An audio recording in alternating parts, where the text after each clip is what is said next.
My name is Amy Brooks. I'm the Executive Director of the Early Care and Education Association. The Early Care and Education Association, also referred to as the ECEA, is a network of licensed childcare providers in the greater Upper Valley region. The ECEA offers training, support, workforce development, and advocacy for our members. My name is Michael Bennett, and I am a program partner with the Couch Family Foundation. Hi there, I'm Sarah Kobolensky, and I am a community consultant with the Couch Family Foundation.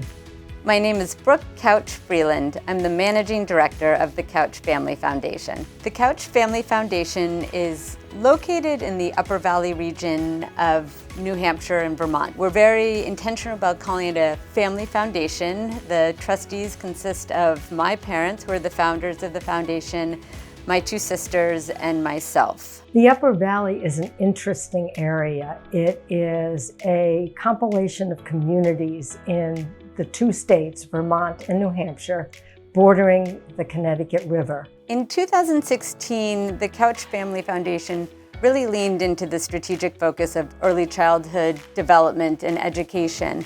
And there was a lot of thought that went into that decision. It was something that resonated with each of us. It was kind of a common denominator. Vermont Philanthropic has been a great partner since the very beginning. Michael and Jesse helped us build out our early childhood development portfolio. I had done a good bit of work within the early care and education space in the past, so we came into this work sort of understanding, at least on a macro level, the various challenges that were facing the field. So we knew that those were going to be the same in the Upper Valley because we see these challenges across the country. I think part of what we needed to understand and needed to determine was exactly how the foundation was going to begin to address these challenges in a more systemic kind of way.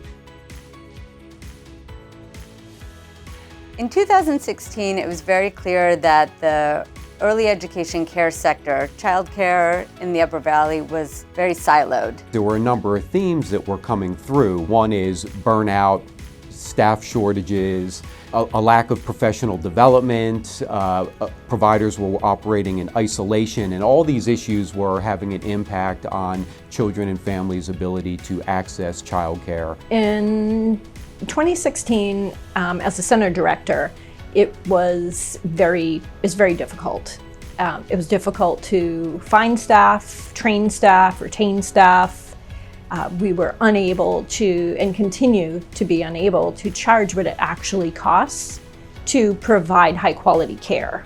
The Couch family saw an opportunity here to do something that funders and philanthropists don't always do, and that was to take an active role in addressing the problem. There was amazing vision in the Couches making this choice to be active in this way.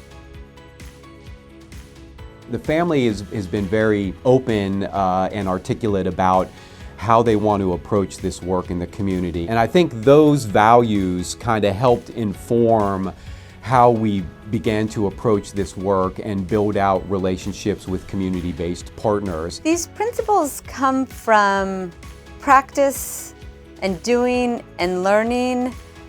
I think a lot of these principles are embedded in the values of my parents as entrepreneurs, as business leaders. It's not like we were following a script. It was much more of an organic process and a process of learning and seeing where the opportunities were. But I would say that the principles really came out of the values that the Couch Family Foundation holds for its philanthropic work. These principles aren't revolutionary in any way. They're pretty basic, they're pretty self-explanatory.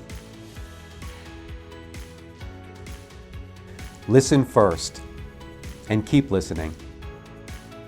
So we had a lot to learn, and we didn't have the relationships with providers that we knew we needed to build in order to do this work effectively. And they searched out and found Amy Brooks, who they brought on board to convene this network of relationships among directors. I think there was an openness from us to say we want to learn from you and we want to empower you as experts and leaders in this field to help us shape our grant making. It was refreshing and surprising. It's listening and learning, and you listen and learn through stories, firsthand knowledge, but also through the research and the data. So we partnered with the Carsey School at UNH to conduct 2 studies, some landscape analysis. One was working with the region's largest employers, surveying their employees to understand how employees were accessing childcare in the Upper Valley. The second was surveying the childcare providers to understand their capacity and where their pain points were. And so using the data both from kind of the parent lens and then the provider lens helped us braid and paint a broader picture of what was working and where their gaps were. Now that relationship with the Carsey School has evolved into a full statewide ECE research consortium that was launched last year. We weren't really sure the extent to which providers were ready to do sort of deep, engaging work. So we kind of had to build those relationships, build that trust with the field, understand what their needs were, and then to be responsive. Trust comes through listening, being authentically present, really caring, and then acting on what you've heard. Listening is the first step, but then you've got to act on what you've heard. It took time to build those relationships and to build that trust. And we as a foundation had to be patient and let that sort of unfold at its own pace. You know, we couldn't rush it, we couldn't push it, we had to let it happen. Amy brought trust and collaborative relationships to the door with her. She reached out to the existing provider network and executed all of these things. She listened, she engaged with people, she was patient and flexible. And that real grassroots, one-on-one, face-to-face engagement is what really began to build the foundation for the ECEA. What people could take from this work is to trust. Trust providers, trust the group that you're supporting in helping inform and strategize and implement programs that are meaningful to them.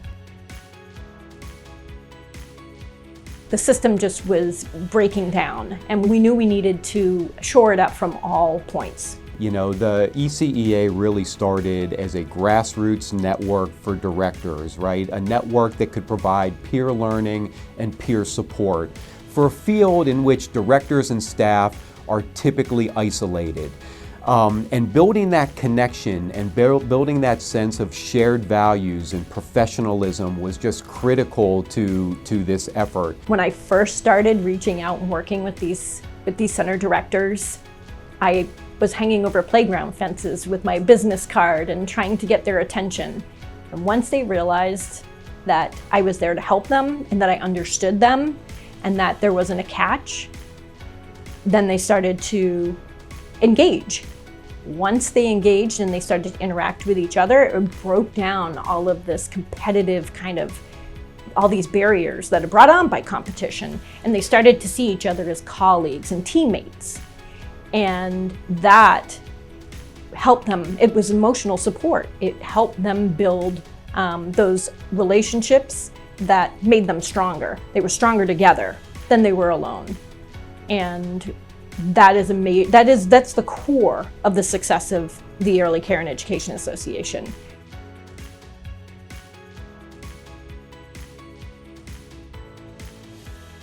Innovate is another one of those core values to the Couch family and the Couch Family Foundation. My father's an entrepreneur. Innovating was very core to Hypertherm, the family business. From the very beginning, we sort of structured this partnership in a way that said we were going to work collaboratively to do this, but we were going to position the providers as the experts. We are very intentional about ensuring that our grant making is informed by the needs of those on the ground. I think the unique position of philanthropy is that we can create those opportunities to innovate, to try, to pilot, however you want to call it, but we have the privilege of creating that space for our grant partners, giving them the space to think big, think the what if, and then partnering with them to work towards that. The Couch Family Foundation actually gave me permission to go slow. They gave me permission to change course when things weren't going well. That was something that, as a provider-led solution type of program, was a game changer. If this work is going to succeed, we need to be patient. We need to be responsive. When providers know that that foundation isn't going away, they can look forward and they can plan and they can grow and they can take some chances. Again, systemic change does not happen overnight. It takes time. And then the other piece of it is just, being open to uncertainty, understanding that we don't know exactly where this work is going to go, but if we can take some risks and try some things, we will learn through those processes, and then we can refine our work and our strategies moving forward.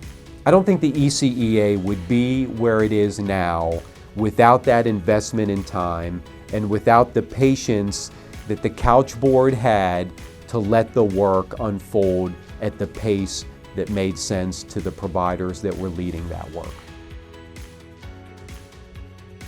The ECEA today has 17 members, a budget of $1.3 million, and 120 licensed family childcare and center-based providers engaging our network. I've seen the ECEA grow leaps and bounds, become this name in the Upper Valley, if you will. I think the greatest accomplishment is the community that we've been able to create. It has evolved from just a little network of directors, getting together once a month. They bring a network of information, education, funding. It was a lifesaver. I just built such incredible, not just friendships, but relationships, professional relationships founded on trust. It really destroyed the stigma in early education about the lack of trust with directors. So the ECEA has really brought us together as directors, as teachers, early educators, to advocate for the one cause, helping these little people grow, these little humans. It makes me tear up sometimes. It's made it so much easier. I have that fallback where if I don't know the answer, I can go back to them and they can help me problem solve it. And that's kind of what happens. You ask them for something and they can do it. The ECEA is support, action-oriented. Great to have lots of ideas, but to put them into action is key. You name it and they'll help you navigate a solution. The teamwork that makes it happen. It's not just the ECEA's staff team that makes it happen. It's a contribution from our funders. It's a contribution from the directors that are in our network. It really takes so many people to make the ECEA a reality and a successful reality at that. The ECEA has helped bring that out, helped us to be looked at as professionals. We are valuable people. This work has been enlightening, amazing, and my team, it feels it as well. They've all worked in the field and they love getting up and going to work every day because they can make positive changes and they can say yes. When providers reach out to the ECEA and say, I need help, and we can say yes, there's no better job. I think that this work has become more visible in the community as there's been more of a national level of attention to the role that early care and education plays, not only in the well-being of families, but in the whole economy of the country. I was invited by Senator Shaheen to testify at the Small Business and Entrepreneurship Committee in Washington, D.C. back in April 24. It was amazing to think that just a few short years ago that I was getting up at 5 in the morning and going into my center and trying to figure out how I was going to staff for the day, and never really having time to advocate for myself, to the point where I was actually able to go in front of the Senate committee and talk about that experience and how that impacted my community. I've talked to people in Fortune magazine. I've talked to the New Hampshire U.S. Treasury Department.